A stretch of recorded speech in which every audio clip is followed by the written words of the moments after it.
Bismillah ar-Rahman ar-Rahim. Excellencies, distinguished guests, ladies and gentlemen. At the outset, I would like to express my gratitude to the organizers of this important conference. Also, I would like to thank this august gathering, honorable ambassadors, scientific, cultural, and political figures, for the sense of human responsibility you show toward the Palestinian nation. Dear audience, I really don't know during this particular conference how many children, women, and other innocent people will be injured and killed in Gaza. There is no determination or will to prevent the killing of and bombing of Palestinian people. The Zionist regime is still committing massacre and genocide in Gaza. The situation that prevails in occupied Palestine today is both a clear example of regional and international desecuritization and a clear manifestation of war crime and genocide. The issue of Palestine, that is the 7-decade-long occupation of the land of an ancient people, the displacement of the majority of its native inhabitants, and suppression and humiliation of the population still living in Gaza and the West Bank is not a Palestinian-Israeli issue, nor it is not an Arab-Israeli issue or even a Muslim-Israeli issue. The issue of Palestine is issue of humanity and the entire international community.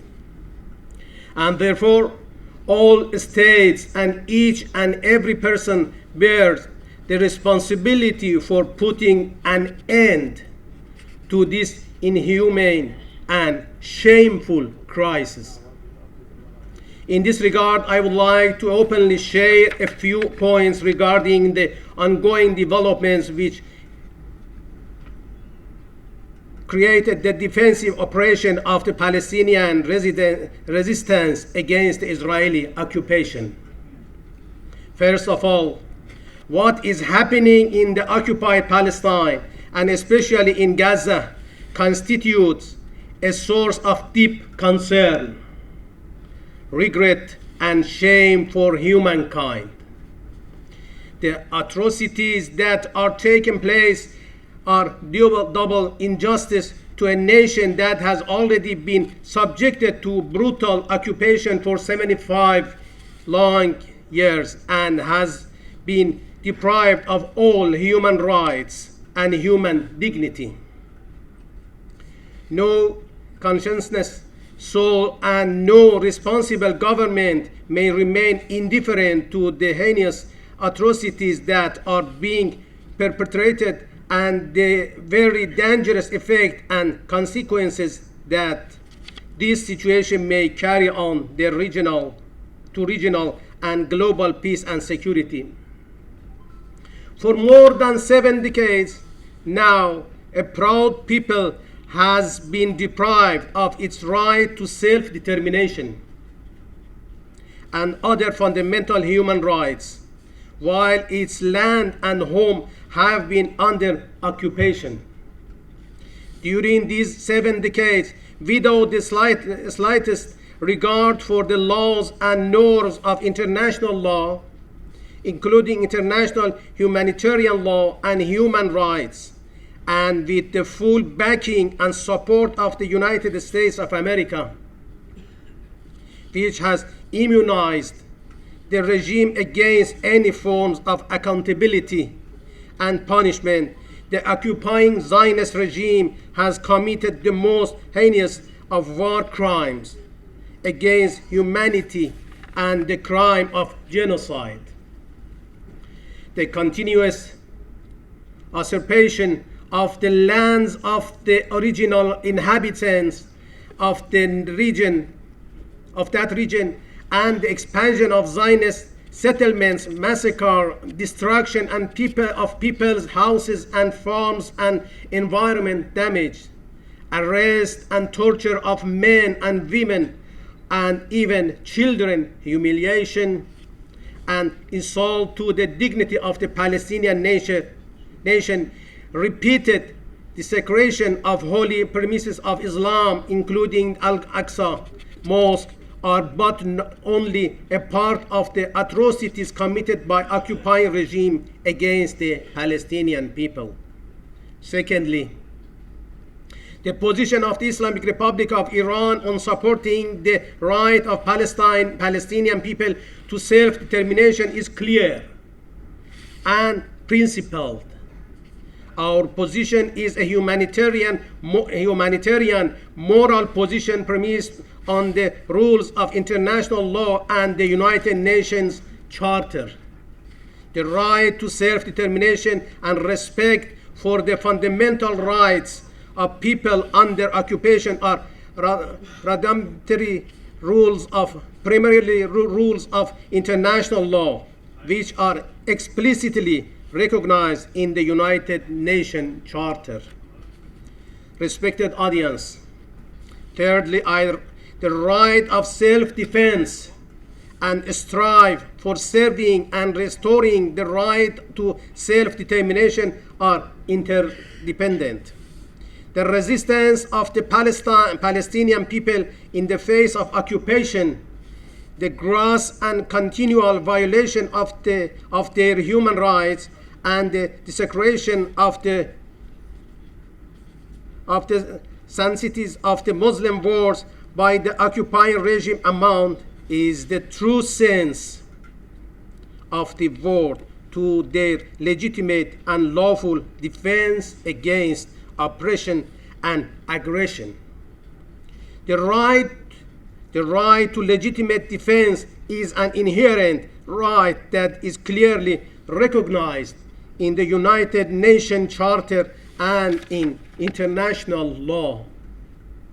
The Palestinian nation, as a nation that has been unjustly deprived of the fundamental right to determine its own destiny, does undoubtedly have the right to defend itself and resist occupation and aggression. Misleading projection does not change the fact that Al-Aqsa storm operation symbolized the spontaneous and natural movement of the Palestinian people to defend their inherent rights and human dignity, and was an inevitable reaction to the occupation's endless cruelty, brutality, and aggression leveled against the innocent people of Palestine. Coming on to the next point, the crimes being committed by the occupying regime against the Palestinian people can by no means be justified. By no means the crime cannot be justified. Attempting to justify Israel's crime under the principle of self-defense is utterly rejected, be it from an international legal lens or from an ethical perspective. The principle of self-defense cannot be legally invoked in the framework of the equation between the occupying party and the people under occupation.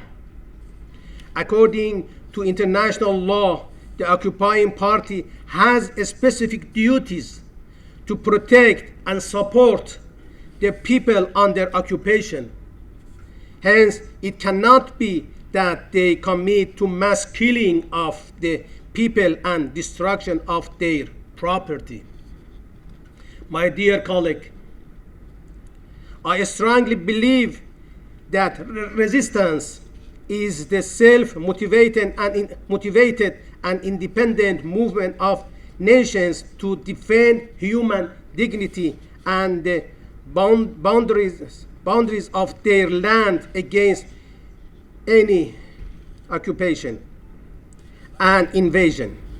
One cannot allow the occupying party with all its evil might, all out support of the West to go uncontested as it tries to change the demographic of Palestine and to commit genocide and put others before a fate accomplished with, while at the same time expecting others to be spectators and ignore such atrocities. They prefer that people all over the world be silent against the crimes which Zionist regime is doing daily. The free-spirited people of the world shall not tolerate that. Lastly, the occupying regime has shown that its survival depends on the perpetuity of insecurity and its expansion. Restrained and responsible behavior and compliance with the rules and principles of international law cannot be expected of such an entity. Nevertheless, its supporters are expected to fulfill their responsibilities and contain this regime. Therefore, they need reconsider their approach soonest possible.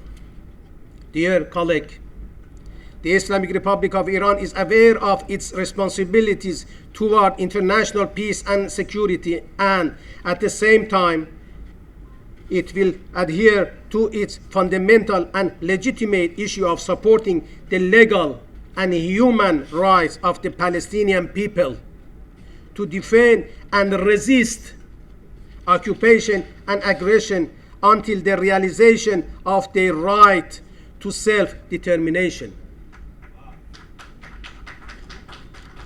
I strongly remind the supporters of the occupying regime of their responsibility to reign in the Zionist regime and stop its criminal acts, including its attempt genocide of the Palestinians and creating major demographic changes in the future of the occupied Palestine. Undoubtedly, this juncture in time will, with all its suffering and bitterness for the oppressed Palestinian nation, shall pass soon. The time will pass. The action and reaction of individuals, states, and international organizations in relation to the crisis and the position they adopt regarding this unequal battle will be recorded in the history. I hope that we can make the right decision to defend humanity